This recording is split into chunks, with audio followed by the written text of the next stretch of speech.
Երևանի Կարեն Դեմիրճյանի անվան մարզահամերգային համալիրում տեղի է ունեցել Եվրոպական քաղաքական համայնքի 8-րդ գագաթնաժողովի մասնակից պետությունների նախագահների, կառավարությունների և միջազգային կազմակերպությունների ղեկավարների դիմավորման պաշտոնական արարողությունը։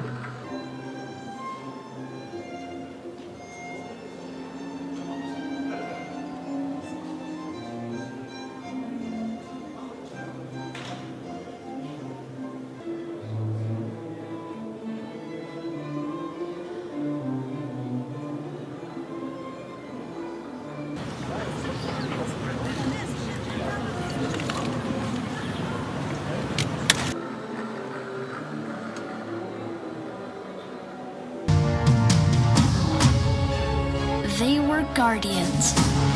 symbols of elemental force, of awakening, of abundance.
Shores,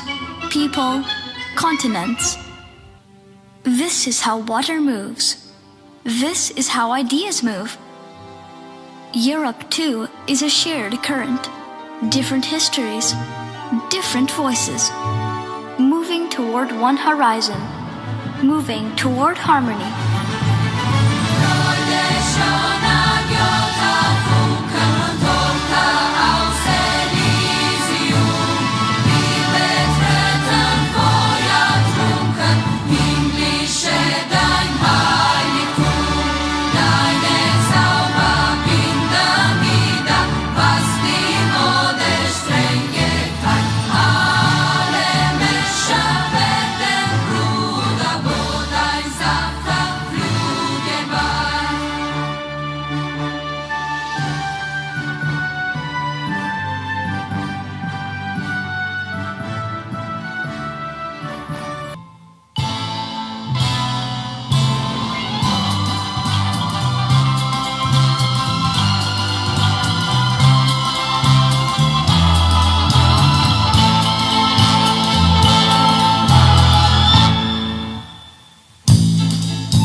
Վարչապետ Նիկոլ Փաշինյանը ելույթ է ունեցել Եվրոպական քաղաքական համայնքի 8-րդ գագաթնաժողովի լիագումար նիստին։ Մեծարգո հյուրեր, հարգելի գործընկերներ, հարգելի ընկերներ, բարի գալուստ Հայաստան եւ շնորհակալություն ձեր ներկայության համար։ Մեզ համար մեծ պատիվ է հյուրընկալել Եվրոպական քաղաքական համայնքի 8-րդ գագաթնաժողովը, ասել է Նիկոլ Փաշինյանը։ Առանցքային դեր ունեցավ Հայաստանի եւ Ադրբեջանի միջև խաղաղության հաստատման գործում։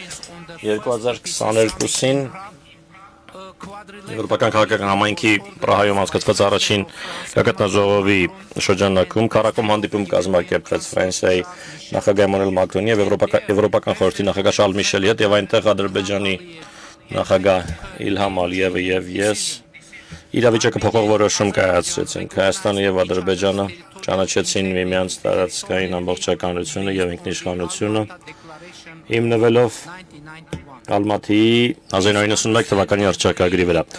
Այդ փոխըմբռնման հիման վրա իրատեսական հնարավորություն ստեղծվեց խաղաղության պայմանավորվածություն ձեռք բերելու Հայաստանի եւ Ադրբեջանի միջև, ընդգծվեց ապակա խաղաղության ճարտարապետությունը եւ հանգեցինք անցյալ տարվա օգոստոսի Վաշինգտոնյան խաղաղության գագաթնաժողովին։ Այնտեղ Սպիտակ տանը ԱՄՆ-ի նախագահ Դոնալդ Թրամփի աջակցությամբ եւ մասնակցությամբ Ադրբեջանի նախագահը եւ ես ընդունեցինք խաղաղության հռչակագիրը։ ԱՄՆ-ի նախագահը նույնպես այն ստորագրեց որպես վկա։ Երեք առաջնորդների ներկայությամբ Հայաստանի եւ Ադրբեջանի արտաքին գործերի նախարարները նախաստորագրեցին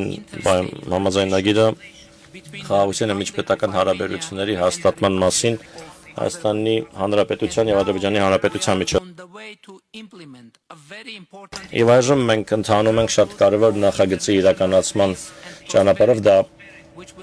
Թրամփի ուղին է հանուն միջազգային խաղաղության եւ բարեկեցության, որը կնպաստի խաղաղությանը, ապա արգելափակելով տարածաշրջանի երթուղիները եւ ստեղծելով նոր միջազգային երթուղիներ արևելքից դեպի արևմուտք, հարավից դեպի հյուսիս, որ նույնպես կնպաստի մատակարարման միջազգային շղթաների կայունությանը։ Հարգելի ընկերներ, այժմ մենք ունենք խաղաղություն Ադրբեջանի հետ։ Արդեն 2 տարի է ինչ որևէ մեկը չի տուժել Ադրբեջանի հետ փոխհրաձգության պատճառով եւ սրանք աննախադեպ տարիներ են մեր անկախացումից ի վեր։ Այժմ մենք սերտորեն աշխատում ենք Ադրբեջանի հետ, որպեսզի ամրապնդենք եւ ինստիտուցիոնալ դարձնենք մեր երկու երկրների միջև խաղաղությունը։ Եվ սա առաջին անգամ է, երբ Ադրբեջանի նախագահը մասնակցում է միջոցառման, որը տեղի է ունենում Հայաստանում, թեպետ հեռակապով, բայց հույս ունենք, որ հնարավորություն կունենամ այցելելու Ադրբեջան 2028 թվականին, երբ Եվրոպական քաղաքական համայնքի 10-րդ գագաթնաժողովն այնտեղ անցկացվի, իմիջիալոց Հայաստանն ու Ադրբեջանը փոխադարձաբար աջակցել են միմյանց տեխնացություններին, հյուրընկալելու այս գագաթնաժողովները։ Պատվարժան հյուրեր, ինձ համար շատ բան է տեղի ունեցել այս գագաթնաժողովների շրջանակում եւ տեղի ունենում նաեւ հիմա պատմության մեջ առաջին անգամ իմ առաջին երկկողմ հանդիպումը Թուրքիայի նախագահի հետ տեղի ունեցավ Բեռնշված Եվրոպական քաղաքական համայնքի առաջին գագաթնաժողովի շրջանակում Պրահայում եւ հիմա Թուրքիայի փոխնախագահն այստեղ է, մասնակցում է Երևանում այս գագաթնաժողովին եւ նա Թուրքիայի առաջին փոխնախագահն է, ով երբևէ այցելում է Հայաստան։ Հյուսիսային Մակեդոնիայի, Բոսնիայի Հերցեգովինայի նախագահները, Եվրոպական խորհրդարանի նախագահը, Միացյալ Թագավորության, Իտալիայի, Իսպանիայի, Խորվաթիայի, Իռլանդիայի, Անդորրայի, Ֆինլանդիայի, Էստոնիայի, Լյուքսեմբուրգի, Նորվեգիայի, Սլովենիայի, Կոսովոյի, Լիխտենշտեյնի վարչապետները այցելում են Հայաստան պատմության մեջ առաջին անգամ։ Սահեստական պատճառն է այս գագաթնաժողովը Հայաստանի համար պատմական համարելու, եթե չնշեմ բուն գագաթնաժողովի փաստը, որը եվրոպական այս մասշտաբի առաջին միջոցառումն է, որը պատմության մեջ առաջին անգամ հյուրընկալում է Հայաստանը։ Հարգելի ընկերներ, շնորհակալություն, որ համահեղինակեցիք այս պատմությունը Հայաստանի համար։ Իհարկե, այս գագաթնաժողովը կարևոր է միջազգային համատեքստի համար եւս, հատկապես հիմա, երբ աշխարհի առջև ահագնացող եւ բազմակի մարտահրավերներ են ծառանում Ուկրաինայից մինչև Մերձավոր Արևելք։ Ես հանդգնում եմ հուսալ, որ մեր քննարկումների եւ խոսակցությունների արդյունքում այս գագաթնաժողովը կարող է պատմական գագաթնաժողով դառնալ միջազգային խաղաղության եւ կայունության համար նույնպես։ Եվ ես մեզ մաղթում եմ հաջողություն եւ հետեւողականություն այս նպատակին հասնելու ճանապարհին։ Եվրոպական քաղաքական համայնքի գագաթնաժողովի շրջանակում վարչապետ Նիկոլ Փաշինյանը հանդիպում է ունեցել ՆԱՏՕ-ի գլխավոր քարտուղար Մարկ Ռյուտեի հետ։ Հանդիպման ընթացքում կողմերը քննարկել են տարածաշրջանային անվտանգությանը, Հայաստան-ՆԱՏՕ համագործակցության ընթացքին եւ զարգացման հեռանկարներին առնչվող հարցեր։ Վարչապետ Փաշինյանը կարևորել է գործընկերության շարունակական խորացումը, ընդգծելով ժողովրդավարական բարեփոխումների եւ պաշտպանական ոլորտում կարողությունների զարգացման ուղղությամբ իրականացվող քայլերը։ Զրուցակիցներն անդրադարձել են նաև միջազգային եւ տարածաշրջանային կայունությանն ուղղված ջանքերին, ինչպես նաև փոխադարձ հետաքրքրություն ներկայացնող այլ հարցերի։ Կողմերը վերահաստատել են պատրաստակամությունը շարունակելու կառուցողական երկխոսությունն ու համագործակցությունը հիմնված ընդհանուր արժեքների եւ փոխադարձ վստահության վրա։ Եվրոպական քաղաքական համայնքի գագաթնաժողովի շրջանակում տեղի ունեցել վարչապետ Նիկոլ Փաշինյանի հանդիպումը Մեծ Բրիտանիայի եւ Հյուսիսային Իռլանդիայի Միացյալ Թագավորության վարչապետ Քիր Սթարմերի հետ։ Վարչապետը կարևորել է պարոն Սթարմերի այցը Հայաստան եւ որակել պատմական, քանի որ սա Միացյալ Թագավորության վարչապետի առաջին այցն է Հայաստան։ Նիկոլ Փաշինյանը վստահություն է հայտնել, որ այս այցի եւ հանդիպման արդյունքներով երկկողմ հարաբերություններին նոր ազդակ կհաղորդվի։ Տարբեր ներով փոխգործակցությունը կզարգանա ու կընդլայնվի։ Քիր Սթարմերը շնորհակալություն է հայտնել ջերմ հյուրընկալության եւ գագաթնաժողովը բարձր մակարդակով կազմակերպելու համար։ Միացյալ Թագավորության վարչապետը շեշտել է Հայաստանի հետ բազմավոլորտ փոխգործակցությունն ընդլայնելու կարեւորությունը։ Զրուցակիցները մտքեր են փոխանակել ինչպես երկկողմ օրակարգի, այնպես էլ տարածաշրջանային նշանակության թեմաների շուրջ։ Հանդիպման արդյունքներով Նիկոլ Փաշինյանը եւ Քիր Սթարմերը փոխանակվել են Հայաստանի Հանրապետության եւ Մեծ Բրիտանիայի ու Հյուսիսային Իռլանդիայի Միացյալ Թագավորության միջև ռազմավարական գործընկերության մասին համատեղ հռչակագրով։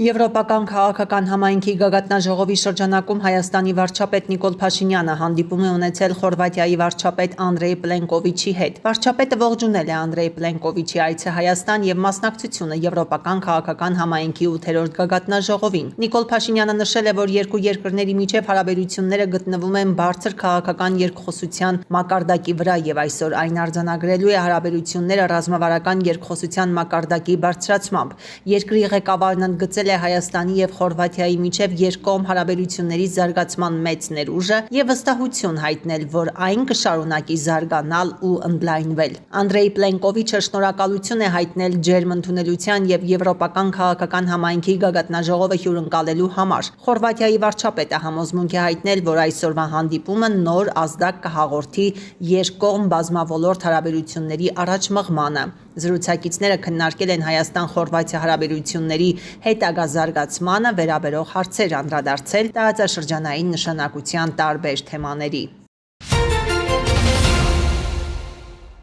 Վարչապետ Նիկոլ Փաշինյանը եւ Բելգիայի թագավորության վարչապետ Բարթ դե Վիևերը Երևանում մասնակցել են Հայաստանում Բելգիայի թագավորության դեսպանատան բացման արարողությանը։ Արարողության շրջանակում երկու երկրների ղեկավարները հանդես են եկել ողջույնի խոսքով։ Վարչապետ Փաշինյանն իր խոսքում նշել է, որ հաճելի է ներկա լինել մեր երկրում Բելգիայի դեսպանատան բացմանը։ Նա նշել է նաև, որ ժողովրդավարությունը բարգավաճում եւ հաջողություն կբերի մարդկանց, երկրի քաղաքացիներին, երկրին։ Նիկոլ Փաշինյանը շնորհակալություն է հայտնել Բելգիային բոլոր նշված նպատակներին հասնելու գործում աջակցություն ցուցաբերելու համար։ Վարչապետը նաև բարձր է գնահատել Բելգիայի աջակցությունը Եվրոպական միության հետ համագործակցության գործում։ Նիկոլ Փաշինյանն ուրախությամբ է ընդգծել Հայաստանում Բելգիայի դեսպանատան բացման փաստը եւ նշել, որ այն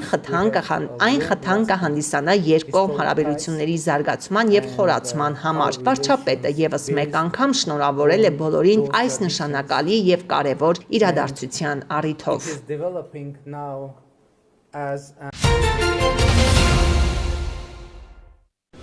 Ուկրաինայի նախագահ Վոլոդիմիր Զելենսկին Երևանում Եվրոպական քաղաքական համայնքի գագաթնաժողովից առաջ հանդիպել է Մեծ Բրիտանիայի, Ֆինլանդիայի, Նորվեգիայի եւ Չեխիայի վարչապետների հետ։ Զելենսկին հայտնել է, որ Մեծ Բրիտանիայի վարչապետ Քիր Սթարմերի հետ քննարկել է ռազմական օգնությունը, Ուկրաինայի էներգետիկ հատվածին աջակցությունը, իրավիճակը մարտի դաշտում եւ Ռուսաստանի հետ հնարավոր խաղաղության բանակցությունների շուրջ իրավիճակը։ Ֆինլանդիայի եւ Նորվեգիայի վարչապետներ Պետերի Օրպոյի եւ Յոնաս Գահարստյորեի հետ Զելենսկին քննարկել է ռազմական համագործակցությունը եւ Ուկրաինային այդ երկրների կողմից ցուցաբերվող օգնությունն ինչպես ռազմական, այնպես էլ էներգետիկ ոլորտներում։ Զելենսկին հանդիպել է նաեւ Չեխիայի վարչապետ Անդրեյ Բաբիշի հետ, որը կողմ է արտահայտվում Ուկրաինային իր երկրի կողմից ուղիղ ռազմական օգնության դադարեցմանը։ Ուկրաինայի նախագահը հանդիպումն արդյունավետ է որակել, նշելով, որ քննարկվել են երկկողմ հարաբերությունները։ Իր հերթին Բաբիշը հայտարարել է, որ բացի առաջնագծում իրավիճակից քննարկվել են Ուկրաինայի հետ պատերազմյան վերականգնումը, որը կարող է մեծ հնարավորություն դառնալ չեխական ընկերությունների համար։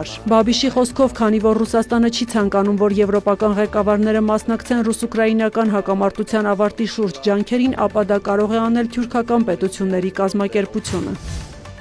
Երևանում Եվրոպական քաղաքական համայնքի 8-րդ գագաթնաժողովի մասնակիցները կքննարկեն դաշնակիցների եւ գործընկերների հետ հետագա ինտեգրման հարցերը, ապա տեղեկատվության եւ հիբրիդային սպառնալիքների դեմ պայքարը։ Այս մասին գագաթնաժողովին ժամանելիս հայտնել է Եվրոպական խորհրդարանի նախագահ Ռոբերտա Մեցոլան։ Նա նշել է, որ այս իմաստով կարևորում է Կանադայի վարչապետ Մարկ Քարնիի մասնակցությունը գագաթնաժողովին։ Մեցոլան նաեւ հիշեցրել է, որ օրեր առաջ Եվրոպական խորհրդարանը ձայների ճնշող մեծամասնությամբ ընդունել է բանաձև, որը ողջունում է Հայաստանի հանձնառությունն ամուր ժողովրդավարությանը եւ եվրոպական արժեքներին։ Նրա խոսքով ապա տեղեկատվությունը եւ հիբրիդային սպառնալիքներն այլևս հեռավոր վտանգներ չեն եւ Եվրոպական խորհրդարանը հանձնառու է աշխատել շահագրգիռ կողմերի հետ դրանք վերացնելու ուղղությամբ։ Պատերազմներ ընթանում են ոչ միայն գետնին, այլև թվային տիրույթում, նշել է նա։ Մեցոլան հավելել է, այս առումով աշխատանք է տարվում սոցիալական հարթակների հետ համոզվելու, որ այն գործիքները, որոնք ստեղծվել են մարդկանց միմյանց ավելի մոտ դարձնելու համար, չեն չարաշահվի։ Երևանում Եվրոպական քաղաքական համայնքի գագաթնաժողովից առաջ Ֆրանսիայի նախագահ Էմանուել Մակրոնը լրագրողների հետ ճեպազրույցում վերահաստատել է, որ Եվրոպան շարունակում է աջակցել Հայաստանի ինքնիշխանությանը եւ անկախությանը։ Մակրոնի խոսքով գագաթնաժողովի շրջանակում նախատեսվում են հանդիպումներ ուղղված Ուկրաինային աջակցությանը, ինչպես նաեւ Հայաստանի եւ Մոլդովայի անկախության ու ինքնիշխանության պաշտպանության հարցերին։ Ֆրանսիայի նախագահը նաեւ Իրանին եւ ԱՄՆ-ին կոչ է արել համատեղ ջանքեր գործադրել Հորմուզի նեղուցը վերաբացելու ուղղությամբ։ Նա շեշտել է, որ Ֆրանսիան չի մասնակցի ուժի կիրառմամբ որևէ գործողության։ Նա հավելել է Իրանի եւ Միացյալ Նահանգների կողմից Հորմուզի համատեղ վերաբացումը միակ լուծումն է, որը թույլ կտա ապահովել ազատ նավագնացություն եւ դա անել առանց սահմանափակումների եւ վճարների։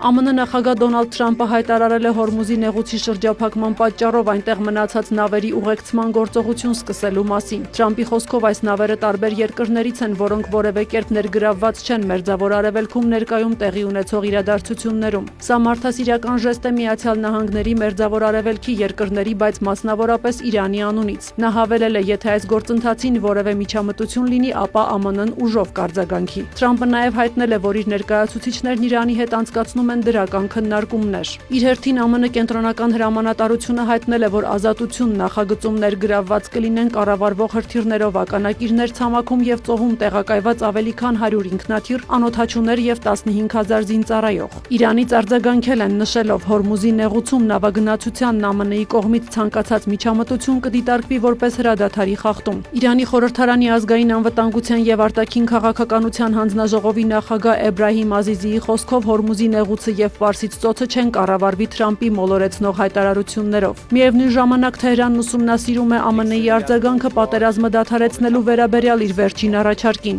Ըստ Իրանի ԱԳՆ խոսնակ Էսմայիլ Բաղայիի, այս փուլում միջուկային ծրագրի շուրջ բանակցություններ չեն անցկացվում։ Իրանական պետական լրատվամիջոցների հաղորդմամբ Թեհրանն առաջարկում է, որ Իրանի դեմ պատժամիջոցները չեղարկվեն, Վաշինգտոնը դուրս բերի իր ուժերն Իրանի սահմաններին մոտ գտնվող շրջաններից, դադարեցնի իրանական նավահանգիստների ծովային շրջափակումը, բոլոր ռազմական գործողություններն ավարտվեն, այդ թվում Իսրայելի գործողությունները Լիբանանում։ Առաջարկով նաև կոչ է արվում, որ երկու երկրները համաձայնության հասնեն 30 օրվա ընթացքում։ Նշվում է, որ իրանական կողմը նպատակ ունի դադարեցնել պատերազմը, ոչ թե երկարաձգել ներկայիս հրադադարը։ Ըստ իսրայելական Կան հեռուստաալիքի լրագրողի, Թրամփն իր հետ կարճատև զրույցի ժամանակ հայտնել է, որ ուսումնասիրել է իրանական նոր ծրագիրը, սակայն այն ընդունելի չէ։ Սյուզաննա Չրաղյան։ Քաղաքում բավականին գրավիչ այս շենքը հայտնի է որպես Դելտայի շենք։ Այսօր եկել ենք ասելու, որ հենց քո իմացած Դելտայի շենքում է գտնվում Պանդամաստեր շինանյութի խանութը, որտեղ կարելի է գտնել ամեն ինչ կապված շինանյութի եւ վերանորոգման հետ։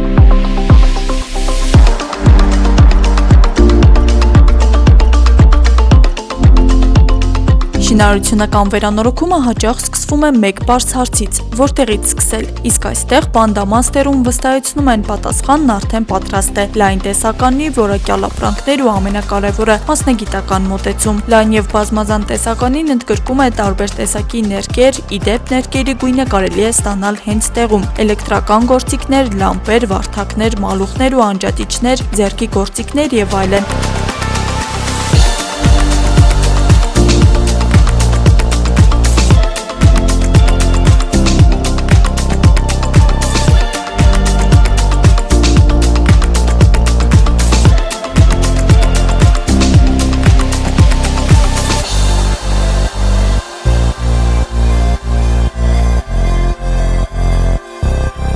Տեսականին ընդգրկում է նաև ջեռուցման եւ ջրամատակարարման ամբողջ համակարգեր համապատասխան խողովակներով ու դետալներով, ինչպես նաև հովացման եւ օդափոխության լուծումներ։ Այստեղ կարող եք գտնել նաև փականներ, բռնակներ, պտուտակներ ու բազմաթիվ այլ մանրուքներ, որոնք հաճախ ամենակարևորն են դառնում աշխատանքի ընթացքում։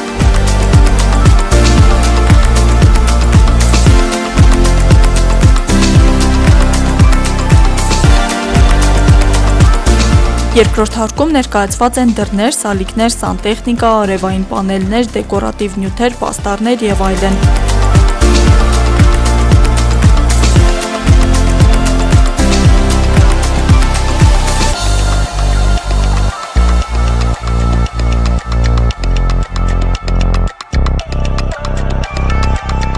Իսկ շինարարական բազայում ներկայացված են շինարարության համար անհրաժեշտ հիմնական նյութերի փաթեթը, երկաթ, ծեփամածիկ, խողովակներ, մեկուսիչ նյութեր եւ շատ ավելին։ Պանդամաստերը հարմար է նաեւ ընտանեկան այցելությունների համար։ Լայն տարածքը, կազմակերպված դասավորվածությունը եւ բազմազան տեսականին թույլ են տալիս հանգիստ ու արդյունավետ կատարել գնումները առանց շտապելու։ Խանութը ապահովում է նաեւ հարմար առաքում, ինչպես փոքր, այնպես էլ մեծ ծավալների համար, իսկ մշտական զեղչերն ու հատուկ առաջարկները գնումները դարձնում են առավել շահավետ։ Եվս մեկ կարևոր առավելություն, այստեղ կարող եք օգտվել նաև ապառիկ գնումների հնարավորությունից առանց ձեր շինարարությունը կամ վերանորոգումը հետաձգելու, իսկ վերջում այն, ինչը Պանդամաստերը դարձնում է առավել ամբողջական սեփական տեխնիկական պարկը։ Սա նշանակում է արագ բեռնափոխադրում, հարմար առաքում եւ վստահելի գործընթաց սկզբից մինչեւ վերջ։ Դե ինչ, ցանկացած շինանյութ կարող եք գտնել գործարանային 8 կոտորակ 6 հասցեում։ Աստղիկ Խաչատրյան, Խանով Անիսյան, այսօր։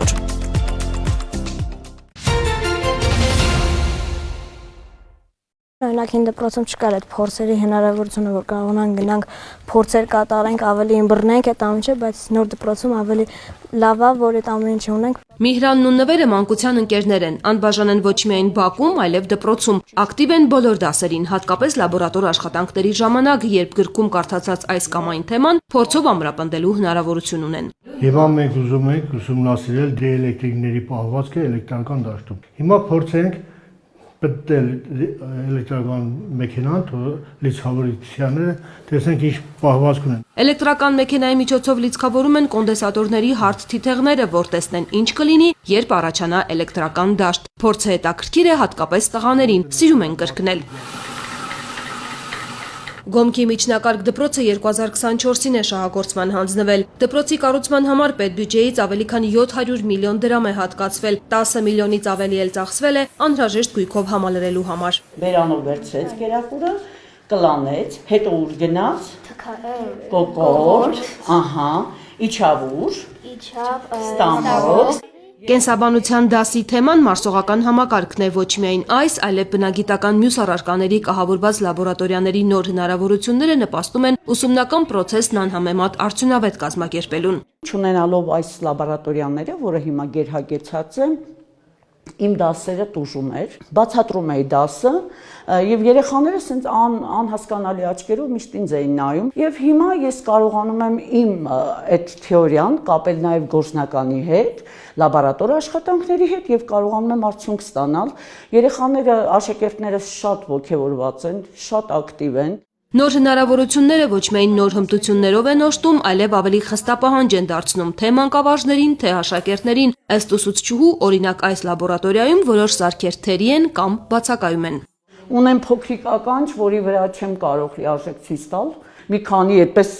օրգաններ էլի, որ պետք է անպայման երեխան հիշի, տեսնի, սրա վրա ոչինչ չի երևում, ես այս խնդիրը ունեմ, իհարկե, որ չկա, կուզենայի ատամներ լիներ, երեխան տեսներ, քանի տեսակի ատամ ունի մարդը։ Մի դպրոցում տեսել եմ նաև շնչառական առանձին համակարգ, կուզեի այդ թոքերը, այդ բրոնխները, որոնք տեղադրված են թոքերի վրա, երեխան հստակ տեսներ։ 50 միլիգրամ ջրի վրա ավելացնում ենք աղ, նաև գցում ենք կարտոֆիլ եւ տեսնում ենք ինչքան օսլա կառաջանա ջրի վրա։ 100 աշակերտի համար նախատեսված նորակառույց դպրոցն այսօր 33 աշակերտ ունի։ Նրանց թիվն ավելացնելն էր հիմնական պատճառը, որ 16 միլիոնով տուն կառուցելու պետական ծրագրում ընդգրկվեց նաև Գոմք բնակավայրը։ Արդեն իսկ նախատեսվում է մինչև սեպտեմբեր 10 աշակերտների մուտքը դպրոց, քանի որ դիմել են արդեն, պարզապես երբ որ վերջնականապես 16 միլիոններով արդեն տները պատրաստ կլինեն, նոր արդեն կավելանա աշակերտների թիվը, կկարողանան գալ, բնակվել եւ հենց այստեղից բերել իրենց երեխաներին դպրոց։ Մինչև Բարձր Լեռնային գյուղը մշտական բնակության հասցե կդառնա նոր ընտանիքների համար, գյուղի դպրոցականները վայելում են նորակառույց դպրոցի հնարավորությունները, հատուկ աշխուժությամբ են անցնում ֆիզկուլտուրայի դասաժամերը, ամեն դպրոց չէ, որ բակում հեծանվուղի ունի։ Եվրոպական միության կայուն էներգիայի շաբաթվա նվիրված միջոցառումները Գավառի թիվ 8 մանկապարտեզում եզրափակվում են ցուցահանդեսով եւ ծառատունկով։ Համայնքապետարանի հետ ակտիվ գործակցությամբ մանկապարտեզը միացել է քաղաքապետերի դաշնագիր հանուն կլիմայի եւ էներգիայի նախաձեռնությանը մաքուր անվտանգ եւ մրցունակ էներգետիկ միություն խորագրի ներքո իրականացվող միջոցառումներին եւ դրանցում ներգրավել նախադպրոցական հաստատության սաներին։ Գավառի համայնքապետարանի հետ համագործակցության շնորհիվ մենք իրականացրել ենք աշխատանքները մանկապարտեզում պարապմունքների ընթացքում, որպեսզի այս տարիքից սկսած երեխաները կարողանան գաղափար ունենալ կանաչ էներգիայի զարգացման մասին։ Նման նախաձեռնություններ իրականացվում են համայնքապետական կառույցներում, նախադպրոցական եւ արտադպրոցական կառույցներում, ինչպես նաեւ հանրակրթական դպրոցներում եւ քոլեջներում։ Միջոցառումների անցկացման ձևաչափերը տարբեր են։ Կարող են լինել դասընթացներ, միջոցառումներ, բանավեճեր, ինտելեկտուալ խաղեր։ Մենք բարձր ենք գնահատում այս միջոցառումների իրականացումը եւ կատարված աշխատանքները, քանի որ դրանք նպաստում են համայնքի կայուն զարգացմանը։ Մանկապարտեզում կազմակերպվել են կրթական եւ կորսնական տարբեր միջոցառումներ։ Երեխաներին նախ ներկայացվել են տեսական գիտելիքներ էներգախնայողության վերաբերյալ։ Նրանք ծանոթացել են աղբի տեսակավորման սկզբունքներին, մասնակցել թափոններից նոր իրերի բարձրացման եւ թղթի վերամշակման գործընթացների։ Ամփոփիչ ցուցահանդեսում տարբեր աշխատանքներով ու ֆլեշմոբային կարգախոսներով նրանք ներկայացնում են իրենց պատկերացումները էներգախնայողության եւ էներգաարդյունավետության վերաբերյալ։ Այս նկարիքիս օգնությամբ նկարել եմ, որ մանկապարտեզ բերեմ եւ ցույց տամ բոլորին։ Մանկապարտեզ հաճախող երեխաներին էներգաարդյունավետության թեման հասանելի դարձնելու համար հաճախ ներգրավում են առօրյա զբաղմունքների եւ աշխատանքների մեջ։ Կրթօջախի բակում նրանք խաղում են հեծանիվներով ու էլեկտրաքարշակներով։ Մանկապարտեզի բակում սովորում ծարտնկել։ Ալբերտ Մանուկյան, Սարգիս Ալավերդյան։